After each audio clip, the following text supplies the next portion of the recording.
Kimbal, you come from a tech family. You started a company with your brother Elon in the 90s. You're on the board of Tesla and SpaceX. So how did you get into food? How'd you turn that into a career in food? Yeah, so I always loved food, actually. I liked technology, but when I graduated from university, I couldn't not work on the internet, which was incredible. You know, it was basically put everything aside. This is going to change the world, and I did that for our 4 years. We sold our first company and did some really cool stuff, and then I went to go to New York to learn how to cook, which was my love. But I never expected to make it a career. I always saw the business opportunity in other places.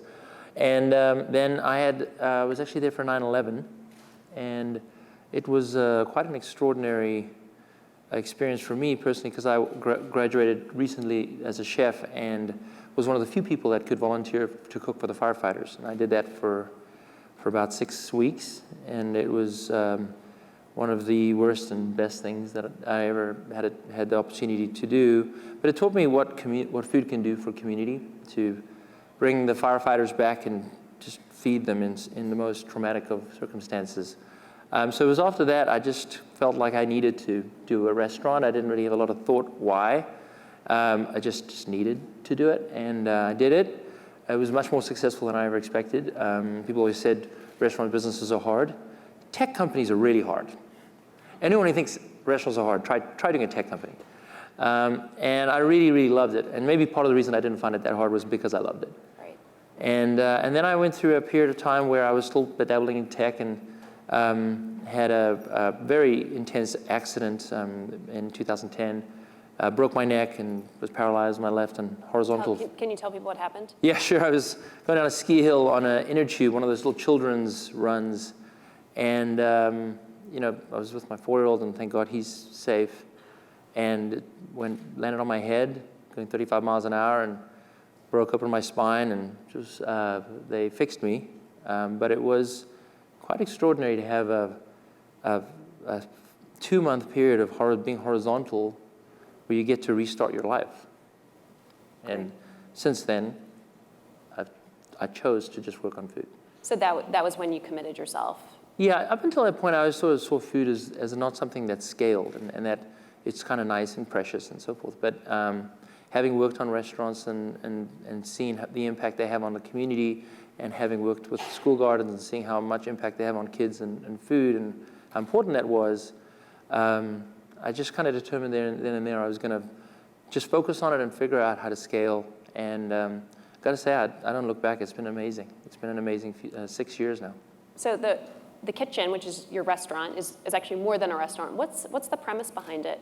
So what we do is we are a for-profit restaurant, but it's a very philanthropically driven restaurant company. So we go into a community and we build the food system from scratch. So while there is a food supply chain, almost all of our food is not locally grown. It's shipped in from 1,000 miles away. It has no real flavor to it. Has obviously no terroir because it's generic food. And the local is just wonderful. It connects you to the community, it keeps dollars in the community, and of course, tastes better, more nutritious. So we're working in Chicago and we're working in Memphis, in addition to Colorado. So when we started in Colorado, it was about a $4 million local farm economy, and now it's about a $20 million farm economy, and we are $2 million of that. Wow. So we're the biggest purchaser in the state of local farm product, and helped it grow to $20 million. And so very powerful impact on the community, and the connection, again, for me, it's about that community, coming back to the firefighters, where you bring people together with food, you connect them, you tie the fabric of society closer together with food. And so local to me is so much about that. So you've connected the kitchen to some nonprofit work called Learning Gardens. What are those exactly, and how does that work? Yeah, I did a lot of work with school gardens before I broke my neck, and they didn't scale at all. They're beautiful when they worked. There was a lot of impact, improved kids' connection to food with their intake of fruits and vegetables, their test scores if they're learned outside. They really are amazing, amazing tools, school gardens. But they don't scale at all. They're put in the corner of the schoolyard, usually made out of wood, which falls apart. Very hard to teach in. Children obviously can't play in it. The school districts hate them because they fall apart and so hard to maintain. And so what we did was we created a scalable version of a school garden. And the most successful school garden nonprofit out there at the time, which I was involved in actually, was doing 2 to 3 a year, and which was considered really hard to do. And we're doing our 5th anniversary in a few weeks, and we will have done 300. So how have you been able to do 300 when most can do 2 or 3? So it's hard. It's really tackling it from the perspective of a business rather than a nonprofit. So we went and said, okay, we know the product is needed. And if you think about it, and I actually would have run this as a for-profit if I could have. The problem with for-profits is you can't get on school grounds. The districts will shut you out. And so I think this product would have sold very well as a for-profit. But basically, we created a product that was very modular, so it would fit on any schoolyard. That was one critical thing. Every school garden was different at every place you go. This needed to be, therefore, like Lego blocks to build it. It needs to be able to go on every single surface area from we don't do rooftops anymore, but it does go on rooftops, to asphalt, to toxic soil, which is a real problem in the country. And we made it so that it was always on the playground, so the kids would experience it during recess. We made it so there was no fences allowed. So parents used it on the weekend and in the evenings, and it's beautiful. These schools want it. We went from begging people to take our school gardens back in the day, and now we have, in any community we go into, we have hundreds of applications, and we'll pick the best 10 to 20, and then we'll roll that in. And it's been an extraordinary experience. I mean, we now don't go in unless we have commitment for 100 schools into a community. And how did you set that parameter? Yeah, so it was a great experience with the mayor of Chicago. He basically said to me, because we'd done about 16 at that time. We're only about a year in, and he just loved what we were doing. And he asked us to do 100 in Chicago and help fund it. And it was during the union strike years. It was a difficult city to work in weather-wise. But in a calendar year, we were able to do 100 of our learning gardens in the city of Chicago.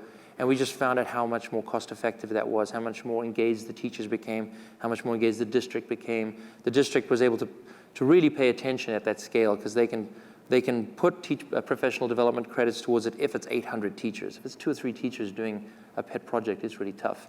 They can do maintenance work because it's 100 schools. We're actually now at 114 in Chicago, and just receiving funding now to get us to 200.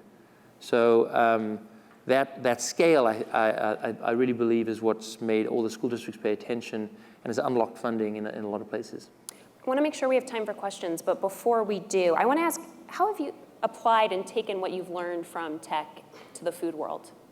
Yeah, I love it. I mean, the best training ground in the world is Silicon Valley in the tech space.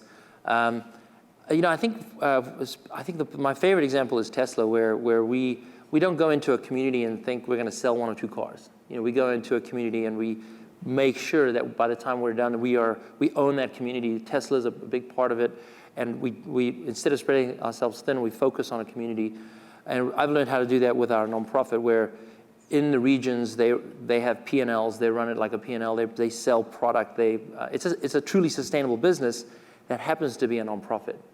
Not a nonprofit that consistently just needs donate. I mean, we take investments just like any other for-profit needs investments, but pretty soon we'll be a fully sustainable nonprofit, and that to me is the only way to run any business, for-profit or nonprofit.